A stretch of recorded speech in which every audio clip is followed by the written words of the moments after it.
I remember back when I was a wee lad at the tender age of 13, I played Uncharted 3 at my cousin's house and my brain lit up. I was just blown away. Holy crap, dude, games are sick and they can look like real life? The most realistic game I'd played until then was Ben 10 Protector of the Earth. I saved up a bunch of money from chores and work around the house immediately after and got my hands on a PS3, and I remember telling my cousin I got one and he just said,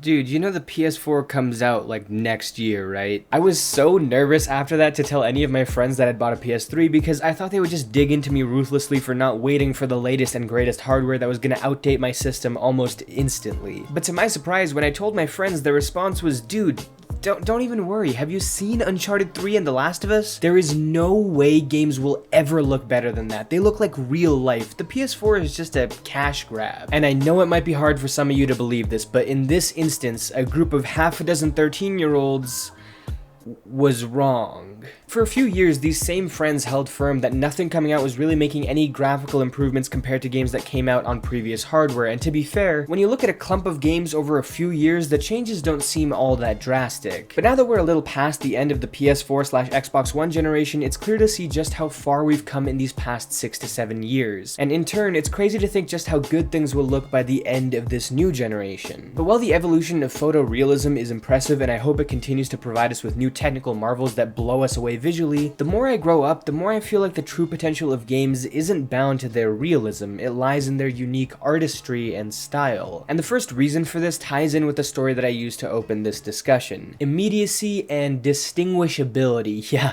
that's a real word, I was surprised too. Whenever a new game comes out that appears to raise the bar when it comes to how realistic character models look or how detailed the environment is, it's something that we always gawk at, but simultaneously it's not quite as striking as it could be because, as I mentioned, a game or two probably came out within the past few years that sits at almost exactly the same level. When a game is introduced with an entirely original art style, however, it stands out immediately as a piece of truly unique and mesmerizing art. In a recent video, I had a few B-roll clips of a game called Minute of Islands. I didn't acknowledge the game in the video, it wasn't something that you were meant to focus on, I was just talking about indie games in general and threw it on there as some kind of background footage, and one of the few comments on that video was somebody trying to find out what that game was. And I can guarantee that that interest probably came solely from the very vibrant comic book inspired look of the game because the footage I showed didn't have a whole ton of major gameplay moments. When a game comes out that looks like something you haven't played before, you become entranced with every detail of what it does with its world and its characters. I did the exact same thing just recently with Just Shapes and Beats. That game does not look realistic at all, it has a very simple art style and it still blew me away. And even if it's not a wholly original style, there's still so much freedom and wiggle room within these artistic genres for you to be able to give your game a look that feels different from anything else. Borderlands and Sable are both considered cel-shaded, but in a lot of ways they look nothing alike. And the impact of their unique approaches is amplified by the fact that you don't really see these styles in many shows or movies either. For the most part, animation in both the West and the East is confined to a small number of stylistic approaches, and this is not one of them. Neither is this. Name one thing in existence that looks like the Ori games. I think you'd be hard-pressed to come up with a half-decent answer to that question. How many movies have you seen that greatly incorporate pixel art? The originality and freshness of a title that comes out and looks different from everything we're used to seeing is something that you react to immediately, and it adds to the game's identity. And with this unique take, you can also find new ways to present the viewer with interesting imagery which can elicit emotional responses. Can something that is live action or emulates the live action look contain powerful imagery? Of course, there's no question. Can they be thoroughly emotional? Even easier answer, yeah, they absolutely can. But I think a lot of the time this imagery is forced to be a little on the obvious side and less open to interpretation. And while great filmmakers and artists can pull it off with more nuance, games, while improving greatly on the storytelling front, are still undoubtedly catching up to film, especially as it pertains to subtle storytelling. Imagery is more overt in games that are more realistic, and as a result, it's more likely that you walk away from these titles remembering a clip or a certain scene from the game, but not one lasting singular image, unless it's something truly horrifying. Compare that to a game like Hyper Light Drifter. I don't think I'll ever be able to forget the opening scene of that game, namely the exact image of our character atop a set of stairs staring down 3 gigantic terrifying robots, and the subsequent image depicting the same thing but now with all the robots decaying and crumbling into ash. Those images are pieces of art in themselves, and even after this, as you talk to strangers out in the world of this game, they never actually speak to you. All you get is one image or maybe a small handful of images that are filled with enough emotion and pain for you to understand these characters without any words. Human beings are able to derive emotion from something as simple as a few clashing colors on a canvas. You can understand the artist and their state of mind and even someone recognized their pain through abstract imagery, and I feel like I played plenty of games that managed to garner an emotional response from me in unorthodox ways, and it's almost always through their unique presentation. And what I love most is that presentation and the feeling that it invokes is often timeless and infinitely revisitable. A few weeks ago, I went back and looked at some of my favorite PS3 games that I was thinking of replaying, and probably the most shocking thing about the whole process was seeing just how many games looked so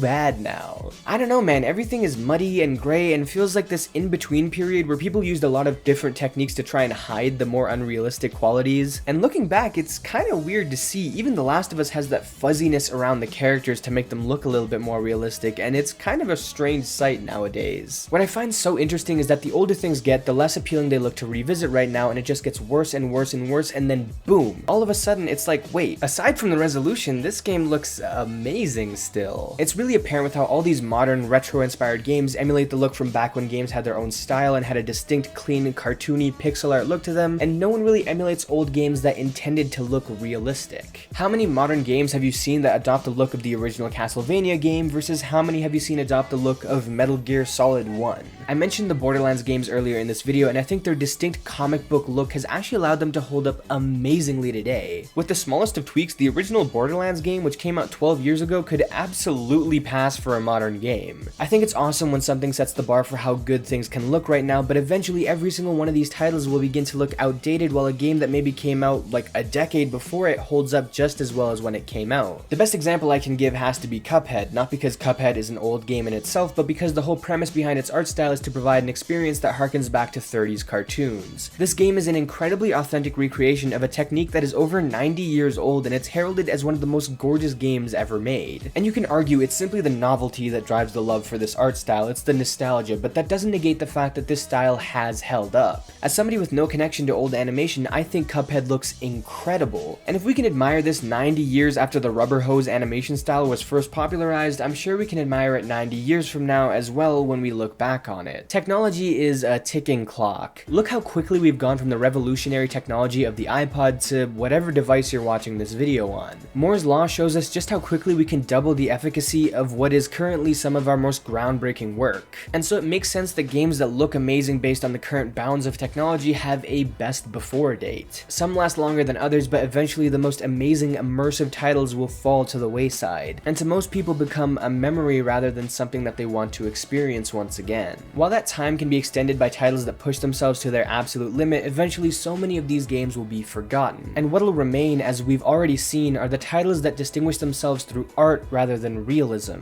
Timeless adventures that look inviting decades after they first launch and contain countless moments of striking imagery that give them their unique qualities. I can't wait for more games that look like nothing else I've played before, made by creative minds that have stories to tell that they want to express in an entirely different way from anyone else. I believe we've only scratched the surface of what video games can do as a visual medium, and while the push for realism interests me, the push for originality excites me.